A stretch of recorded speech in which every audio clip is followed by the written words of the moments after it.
ഇസ്ലാമിനെതിരെ ഉന്നയിച്ച പ്രധാനപ്പെട്ട ആർഗ്യുമെന്റിൽ പറയുന്നത് എന്താ? ഈ മുസ്ലിയാർ പറയുന്നത് പോലെയല്ല ഖുർആൻ.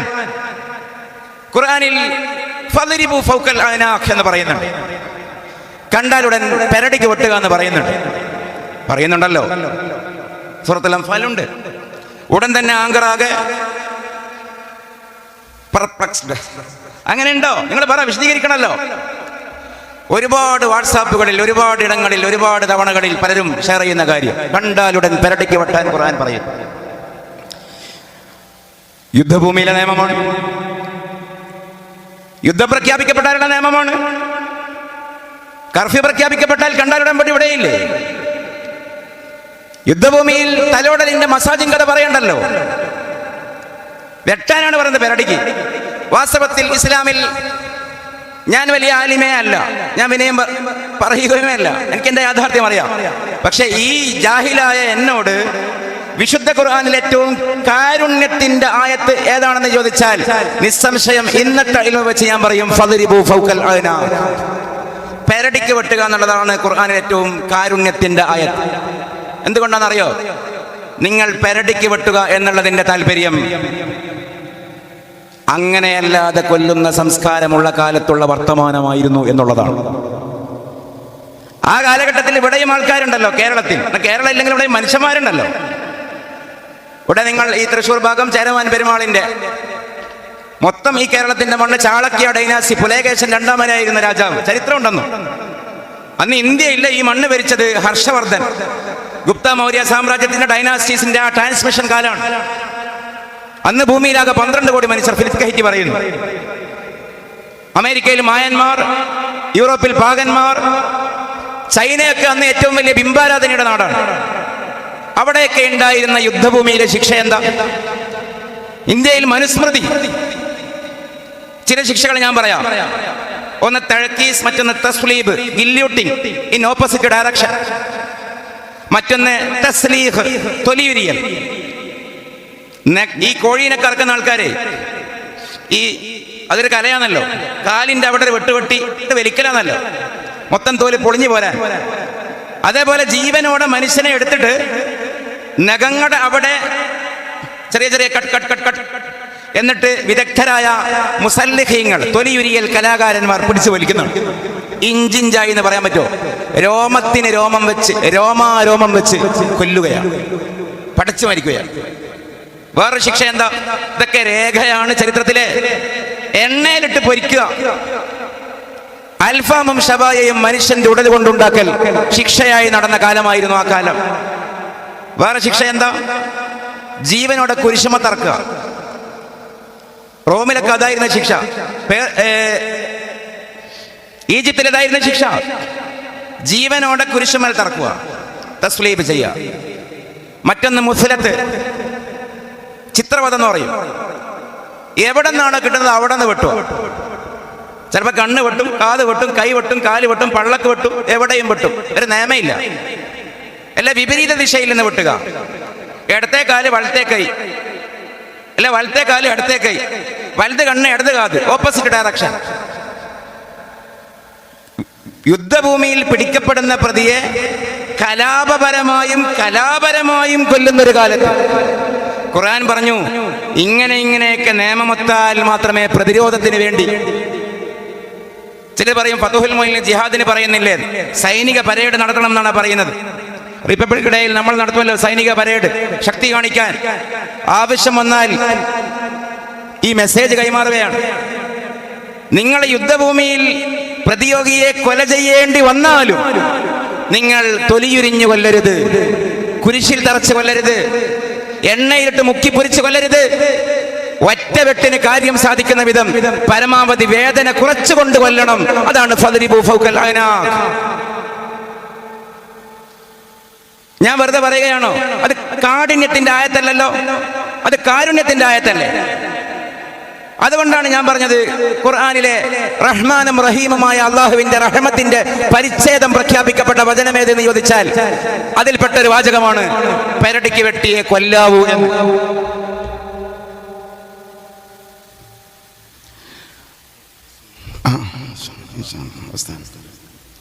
സമയായില്ലേ? നമ്മളിതിങ്ങനെ പറഞ്ഞു പോകുമ്പോഴൊരു പ്രശ്നം ഇതാണ്, സമയം ഇങ്ങനെ ചാടി ചാടി അങ്ങ് പോകും. ഇനി ഞാൻ പ്രശ്നം ഇത് തന്നെ, ബുഖാരി ഉസ്താദും കൂടെ ഉണ്ട്. ഈ ബാക്കി ഉസ്താദ് കാണിച്ച ഒരു വാട്സാപ്പിൽ വന്ന ചോദ്യങ്ങളാണ്. വിവാഹത്തിൻ്റെ കാര്യം. ഇപ്പം മെനിയാന്നെങ്ങാനും നമ്മുടെ എന്താണ് റിമാ കല്ലിങ്കൽ അല്ലേ, ഒരു പാട്രിയാർക്കി സിസ്റ്റമാണ് കല്യാണം എന്ന് പറഞ്ഞു. മൊത്തത്തിൽ എല്ലാ കാര്യത്തിലും യതഖാറബു ഫീഹി സമാൻ ആണെങ്കിലും ഒറ്റ കാര്യത്തിൽ ഒന്ന് വന്ദിപ്പാണ്, കല്യാണപ്രായം. അതിൽ തഖാറബ് കുറവാണ്, പിന്തിയാണ് വരുന്നത്. കല്യാണമേ വേണ്ട എന്നുള്ള വാദം ഒരു ഭാഗത്ത്, ഒറ്റയ്ക്ക് ജീവിക്കണം എന്ന് പറയുന്ന വാദം വേറൊരു ഭാഗത്ത്. നേരത്തെ ബുഖാരി ഉസ്താദ് സൂചിപ്പിച്ച തരത്തിലുള്ള ലൈംഗിക വൈകൃതങ്ങളുടെ ഭാഗമായിട്ട് കൂടി വരുന്നു. അതുമാത്രമല്ല, അതിൻ്റെ ഭാഗമായിട്ട് കൂടി വരുന്നു സ്വവർഗ വിവാഹങ്ങൾ, മറ്റൊരു ഭാഗത്ത് ലെസ്ബിയൻ കപ്പിൾസ്, ഗേ കപ്പിൾസ് ഒക്കെ വരുന്നു. അതിലൊന്നും വിവാഹത്തിനാർക്കും പൊതുസമൂഹത്തിന് ദണ്ഡമില്ല. അതൊക്കെ ചിന്തിക്കണം. പെണ്ണുമാണോ കല്യാണം കഴിക്കുന്നത്, അതൊക്കെ. ആണോ കല്യാണം കഴിക്കുന്നത്, അതും ഓക്കെ. ഇനി ഹെട്രോ ജെൻഡറാണ്, ക്രോസ് ജെൻഡറാണ്, ആണും പെണ്ണുമാണോ കല്യാണം, അത് കുറച്ച് ചിന്തിക്കാണ്ട് കേട്ടോ. നോക്കൂ, ഈ കല്യാണം വേണ്ട എന്ന ഒരു ക്യാമ്പയിന്റെ പിന്നിലുള്ള വികാരം എന്താ? നമുക്ക് സ്വതന്ത്രമായി ജീവിക്കാൻ കഴിയില്ല എന്നുള്ളത്. ഇനി വാസ്തവം അങ്ങനെ തന്നെയാണെന്ന് വെക്ക്. ഞങ്ങളുടെ ഉസ്താദന്മാരുടെ ഭാഷയിലൊരു പ്രയോഗമുണ്ട്, വലോ സുല്ലിമാൻ. അങ്ങനെയല്ല, നിങ്ങൾക്ക് സമാധാനത്തിന് അങ്ങനെയാണ് നിങ്ങൾ പറഞ്ഞു തരാം. എന്നാൽ തന്നെ ആ ഒരു തോന്നലുണ്ടാവുന്ന ഏജ് എത്രയാ? എനിക്ക് ഒറ്റയ്ക്ക് ജീവിക്കണം, ഒറ്റയ്ക്ക് പാർക്കണം എന്നൊരാണിന്, സിംഗിളായി സ്റ്റേയിങ് സിംഗിൾ ഫീൽ എന്നൊരു തോന്നൽ ആണിനും പെണ്ണിനും ഉണ്ടാകുന്ന ഏജ് എത്രയാണെന്നറിയോ? ഏറി വന്നാൽ ജരാനര ബാധിക്കുന്നവരെ, മെറ്റബോളിസം കുഴങ്ങുന്നവരെ, ഒരു 40 വയസ്സെന്നൊക്കെ പറയാം. പിന്നെ ഏകാന്തത അനുഭവപ്പെടും, ഒറ്റപ്പെട്ടു എന്ന തോന്നലുണ്ടാവും. ഈ വിഗറിങ്ങിന്റെ ഇലക്ട്രിഫൈങ് ഏജ് അത് കഴിഞ്ഞു. ഹോർമോൺ ഉൽപാദന കാലം കഴിഞ്ഞു. ഒറ്റയ്ക്ക് സഞ്ചരിക്കാൻ കഴിയുന്നില്ല, ഒറ്റയ്ക്ക് മുന്നോട്ട് പോകാൻ കഴിയുന്നില്ല. അതിനപ്പുറം മനുഷ്യനൊരു ആശയജീവിയല്ലേ, കേവലം ജൈവിക ജീവി മാത്രമല്ല. മനുഷ്യന് മാനസികമായ ചില സംതൃപ്തികൾ കിട്ടേണ്ടതുണ്ട്. ഞാൻ എന്തിനാണ് ഒറ്റത്തടിയായി പൂക്കാത്ത മരമായി ഇവിടെ ബാക്കിയായത്? തോന്നൽ വരും. എനിക്കൊരു തുണ വേണം, തോന്നൽ വരും. മനുഷ്യന്റെ ഇൻസ്റ്റിങ്ക്റ്റ് ആണ്, പ്രകൃതിദത്തമായ ജൈവിക വാസനയാണ്. സന്താനോൽപാദനം ഉണ്ടാകണം. സൂചനയിൽ നിങ്ങൾക്ക് കാര്യം മനസ്സിലാക്കാൻ പറ്റുന്നതാണ് ഞാൻ വിചാരിക്കുന്നത്. സമയക്കുറവുണ്ട്. ഈ നിരീശ്വരവാദികൾ, ഇത്തരം കൺസെപ്റ്റുകൾ പ്രചരിപ്പിക്കുന്ന ലിബറലിസ്റ്റുകൾ, അവര് പടച്ചവനില്ല, അല്ലാഹു ഇല്ല, എല്ലാതൊരു പ്രപഞ്ചം സാധ്യമാണ് എന്നത് പറയാൻ ഉപയോഗിക്കുന്ന ഒരു തത്വശാസ്ത്രമുണ്ട്, പരിണാമവാദം, നാച്ചുറൽ സയൻസ്. ഞാൻ അതിലേക്ക് പോകുന്നേ ഇല്ല. ആ പരിണാമവാദ പ്രകാരം മനുഷ്യ ജീവിതത്തിന്റെ ഉദ്ദേശം എന്താ? അവര് പരിചയപ്പെടുത്തുന്ന പരിണാമവാദ പ്രകാരം മനുഷ്യ ജീവിതത്തിന്റെ ഉദ്ദേശം എന്താ? അതിജീവനവും സന്താനോൽപാദനവും, സർവൈവറിങ് ആൻഡ് പ്രൊക്രിയേഷൻ എന്ന് പറയും. ഇപ്പൊ മനുഷ്യൻ ജീവിക്കുന്നത് തന്നെ സന്താനോൽപാദനം നടത്തിയിട്ട് അടുത്ത തലമുറയെ ജനിപ്പിക്കാനാണ് എന്ന് തത്വശാസ്ത്രപരമായി പ്രചരിപ്പിക്കുന്ന അതേ കക്ഷികളാണ് വേറെ വേദിയിൽ വന്നിട്ട് വിവാഹം വേണ്ട എന്ന് പറയുന്നത്.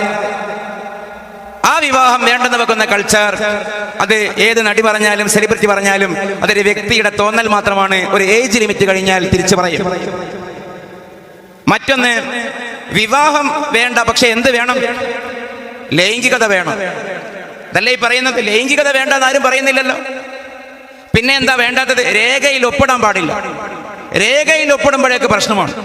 ലീവിങ് ടുഗദർ പറ്റും, ഡയറ്റിങ് പറ്റും, എന്തൊക്കെ പഴയ കാലത്തെ സിസ്റ്റങ്ങൾ. എനിക്ക് ആ പ്രയോഗം വളരെ ഇഷ്ടപ്പെട്ടു. ഞാനെപ്പോഴും പറയുന്നൊരു കാര്യമാണത്. ജാഹിലിയ കാലം മാത്രമല്ല, പഴയ പുരാതന ഗോത്രകാലത്തുണ്ടായിരുന്ന വൃത്തികേടിലേക്ക് ഇനിയും 21ാം നൂറ്റാണ്ട് എത്തിയിട്ടില്ല, എത്തുകയേ ഉള്ളൂ, എത്തിയിട്ടില്ല. അപ്പൊ എല്ലാ ഒരുവിധം ലൈംഗിക സഹജീവനങ്ങളും വേണം. ഒറ്റത്തടിയായി ഒന്നും നിൽക്കാൻ പറ്റില്ല. അത് ഹോട്ടലിലാവാം, മുറിയെടുത്താവാം, പാർക്കിലാവാം, എവിടെയും ആവാം. പക്ഷേ എന്ത് പാടില്ല? ഇത് രേഖ വരുന്ന, സാക്ഷികൾ വരുന്ന, ബാധ്യതയാവുന്ന, ഉത്തരവാദിത്തമാവുന്ന, പവിത്രമായ കരാറാവുന്ന വിവാഹം ആകാൻ പാടില്ല. ഇതെന്ത് യുക്തിയാ എന്ന് പറഞ്ഞാൽ, ഇവിടെ വിവാഹം വേണ്ട, ലൈംഗികത മതി എന്ന് പറയുന്നത് കൂടുതൽ സ്ത്രീ വിരുദ്ധ പരാമർശമല്ലേ? വിവാഹത്തിലൂടെയാണ് ബന്ധങ്ങൾ ഉണ്ടാവേണ്ടത് എന്ന് പറയുന്ന മതപക്ഷത്തിന്റെ, ഇസ്ലാമിന്റെ വാദമാണോ കൂടുതൽ സ്ത്രീകൾക്ക് സൗകര്യം? ഇനി അതല്ല, അതത് കാലത്ത് തോന്നിയവർക്ക് കയറിമേയാവുന്ന പൊതുവളപ്പായി അതത് താൽക്കാലിക സമയത്തെ സംതൃപ്തിക്ക് വേണ്ടി വഴങ്ങിക്കൊടുക്കാം. പക്ഷേ രേഖയിൽ വരരുത് എന്ന് പറയുന്ന തെറ്റായ ആർഗ്യുമെന്റ് ആണോ ഫീമെയിൽ ഫേവർ? കൂടുതൽ എന്തിനു പറയണം? ഇസ്ലാം അതിൽ കൃത്യമായി പറയുന്നു. ഏറ്റവും അത്ഭുതപ്പെടുത്തുന്ന ഒരു ഖുർആന്റെ ഒരു വാക്കുകൂടി നിങ്ങൾ നോക്കേ. ഇപ്പോ ഒരു ത്വലാഖ് എടുക്കുക. നിങ്ങൾ ഖുർആൻ പറയുന്ന, ഇസ്ലാം പറയുന്ന ഇവിടെ പ്രാക്ടീസ് ചെയ്യപ്പെടുന്നുണ്ടോ എന്നുള്ളതാണ് പ്രശ്നം. വേറെ കൾച്ചർ സ്വാധീനിക്കുകയാണ്. ഇംസാക്കും ബി മഅറൂഫ് ഔ തസ്രീഹും ബി ഇഹ്സാൻ. രണ്ട് വാക്കാണ് ഖുർആൻ വിവാഹത്തെയും ത്വലാഖിനെയും കുറിച്ച് പറയുന്നത്. ഭർത്താവിനോട് പറയുന്നത് പോലെയാണ് അതിന്റെ ഒരു കിടപ്പുള്ളത്. ഇംസാക്കും ബി മഅറൂഫ്, ഒന്നുകിൽ നല്ല നിലക്ക് കൊണ്ടു നടക്കുക, നല്ല നിലക്ക് ജീവിക്കുക, അല്ലെങ്കിലോ ഔ തസ്രീഹും ബി ഇഹ്സാൻ. ഇത്തരം തെറ്റായ സിദ്ധാന്തങ്ങൾ പ്രചരിപ്പിക്കുന്ന സെലിബ്രിറ്റികൾ വിവാഹമോചനത്തിന് ശേഷം എന്തേ സോഷ്യൽ മീഡിയയിൽ ചെയ്യുന്നത്? പഴയ ഭർത്താവിനെതിരെ ബലാത്സംഗ ആരോപണം വരെ, കോടികൾ കട്ട ആരോപണം. ബന്ധം വേർപ്പെടുത്തിയ ഭർത്താവിനെ ഒരു ദിവസമെങ്കിലും ജയിലിൽ കയറ്റാൻ വേണ്ടി മത്സരിക്കുന്ന ഭാര്യമാർ, ബന്ധം വേർപ്പെടുത്തിയ ഭാര്യയെ ഒരു നിമിഷമെങ്കിലും സമൂഹ മധ്യ അപമാനിക്കാൻ വേണ്ടി താല്പര്യപ്പെടുന്ന ഭർത്താക്കന്മാർ, ഇതല്ലേ ഇവിടെ നടക്കുന്നത്? അവിടെയാണ് ഖുർആൻ പറയുന്നത് ഔ തസ്രീഹും ബി ഇഹ്സാൻ. നിങ്ങൾക്കിനി ഒത്തുപോവുക സാധ്യമല്ലെന്ന് വന്നാൽ, മാനസികമായോ ശാരീരികമായോ പോറലോ പരിക്കോ ഏൽക്കാത്ത വിധം തന്ന കൈകളിലേക്ക് തിരിച്ചേൽപ്പിക്കുക. ഒരു വിവാഹത്തിന്റെ പാട്ട് പാടിയാലും കഥ പറഞ്ഞാലും വില്ലൻ കഥാപാത്രമാണല്ലോ അമ്മോശൻ കാക്ക. അമ്മായിമാനെ പറ്റി പാട്ടൊക്കെ വരും. അപ്പങ്ങളെമ്പാടും ചുട്ടമ്മായി, മരുമോനെ വീട്ടിൽ വിളിച്ചമ്മായി, പാട്ടുണ്ട്. എന്തേ അമ്മായി അച്ഛനെ കുറിച്ച് പാട്ടില്ലാത്തത്? അതൊരു നെഗറ്റീവ് കഥാപാത്രമാണ്, ഒരു മുടക്കിയാണ് മലയാള വിവാഹ സങ്കല്പങ്ങളിൽ. പക്ഷെ ഖുർആൻ പറയും, നോക്കൂ, വിവാഹത്തിന്റെ നിക്കാഹ് നടക്കുമ്പോൾ ഏറ്റവും കരയുന്ന ഒരു വ്യക്തിയുണ്ട്, മനസ്സാ കരയുന്ന ഒരു വ്യക്തി. പെണ്ണിന്റെ ബാപ്പയാണ്, അമ്മോശനാണ്. കാരണം എന്താ അറിയോ? ഈ കുഞ്ഞുമോളെ അടുത്ത് കിടത്തിയിട്ട് മതിയായിട്ടില്ല, ഉമ്മ വെച്ചിട്ട് മതിയായിട്ടില്ല, പോറ്റിയിട്ട് മതിയായിട്ടില്ല, കൂടെ കൊണ്ടു നടന്നിട്ട് മതിയായിട്ടില്ല, മോളെ എന്ന് വിളിച്ചിട്ട് മതിയായിട്ടില്ല. പക്ഷേ ജീവിതമല്ലേ, ശരീരമല്ലേ, മനസ്സല്ലേ, ആവശ്യമല്ലേ, കുടുംബമല്ലേ, വിവാഹം ചെയ്ത് കൊടുത്തല്ലേ പറ്റൂ. അപ്പൊ ഈ പുതിയാപ്പിളയുടെ കൈ പിടിച്ചിട്ട് ഏൽപ്പിക്കുമ്പോൾ ഒരു മനസ്സിന്റെ ഒരു മനോവികാരമുണ്ട്. മോനെ, ഇതെന്റെ മോള, പോറ്റി മതിയായിട്ട് തരുന്നതല്ല, കൊണ്ടു നടക്കാൻ തരുന്നതാണ്, കൊണ്ടു നടക്കാൻ തരുന്നതാണ്. നിന്റെ ആവശ്യവും ആവേശവും കഴിഞ്ഞിട്ട് മെന്റലി ട്രോമയിലാക്കിയിട്ട് ഒഴിവാക്കരുത്. അപ്പോ നിക്കാഹ് ചെയ്ത് കൊടുക്കുന്ന കാദി അല്ലെ ഉസ്താദ് പറയും, അല്ലെ ഖുത്ബ ഓതുന്ന ഉസ്താദ് പറയും ഈ വാക്ക് ഔ തസ്രീഹും ബി ഇഹ്സാൻ. എടാ പുതിയാപ്പിളെ, നോക്കാൻ പറ്റാത്ത കാലം വരുമ്പോ തന്നതുപോലെ ഫ്രഷായി എന്റെ കയ്യിൽ തന്നെ തിരിച്ചേൽപ്പിക്കണേ. ഇതാണ് ഇസ്ലാമിലെ നിക്കാഹ്. ഈ നിക്കാഹ് വേണ്ടെന്നാണ് അവര് പറയുന്നെങ്കിൽ അവരോടല്ലേ പറയേണ്ടത്, നിങ്ങളുടെ വാദം വേണ്ട. അതിനടുത്തതിന്റെ ബുഖാരി ഉസ്താദ് പറയും, സ്ത്രീ ഫേവറായ തെറ്റിദ്ധാരണയാണ് പറയുന്നത്. മറ്റൊരു സംഗതി കൂടി നോക്ക്. പെൺകുട്ടികളുടെ സ്വത്ത് ചിലപ്പോൾ ചോദിക്കണമെന്നുണ്ടാവും ബേക്കിലുള്ളവർക്ക്. അത്ഭുതപ്പെടുത്തുന്ന ഒരു കാര്യമുണ്ട്. പിതാവിന് പെൺകുട്ടികൾക്ക് സ്വത്ത് കൊടുക്കാനുള്ള ഇസ്ലാമിൽ മാത്രം പറയുന്ന കുറെ വകുപ്പിൽപ്പെട്ട ഒരു വകുപ്പാണ് അനന്തരത്വം. സക്കാത്ത് കൊടുക്കാം, സദക്ക കൊടുക്കാം, ഹിബത്ത് കൊടുക്കാം, വസിയത്ത് ചെയ്യാം, പലതും ചെയ്യാം. സന്തോഷത്തിന് എത്രയും ഭവനും കൊടുക്കാം, പൊന്നും കൊടുക്കാം, കാറും കൊടുക്കാം, തോട്ടവും കൊടുക്കാം, സകലതും കൊടുക്കാം. അതൊക്കെ ജീവിതകാലത്ത് ചെയ്യാവുന്നതാണ്.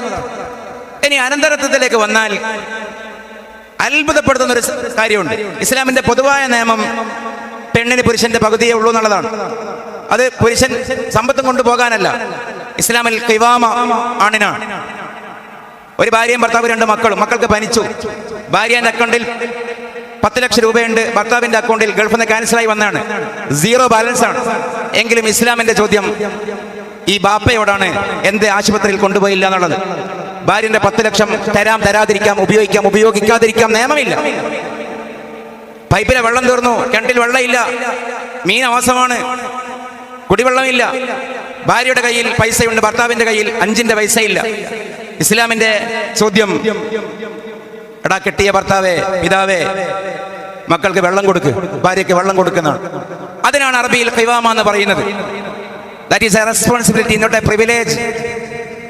അതുകൊണ്ട് പുരുഷനെ കുറച്ചധികം കൊടുക്കണമല്ലോ. എന്നാലും നോക്ക്, ആകെ കോണ്ടക്സ്റ്റ് നിങ്ങൾ എന്നെ കേട്ടാൽ മതി, നിങ്ങളൊന്ന് പഠിച്ചു നോക്ക്. ആണും പെണ്ണും ഇസ്ലാമിൽ അനന്തരത്വം എടുക്കുന്ന കോണ്ടക്സുകൾ ആകെ 34 ആണ്. ആകെ 34 കോണ്ടക്സ്.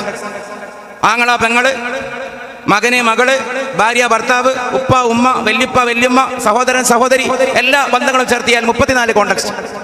അതിൽ 5 സന്ദർഭങ്ങളിലാണ് പുരുഷനെ പെണ്ണിന്റെ ഇരട്ടിയുള്ളത്. 11 സന്ദർഭങ്ങളിൽ ബറാബർ തുല്യാണ്. 14 സന്ദർഭങ്ങളിൽ പെണ്ണിന് കൂടുതലാണ്, പുരുഷന് കുറവാണ്.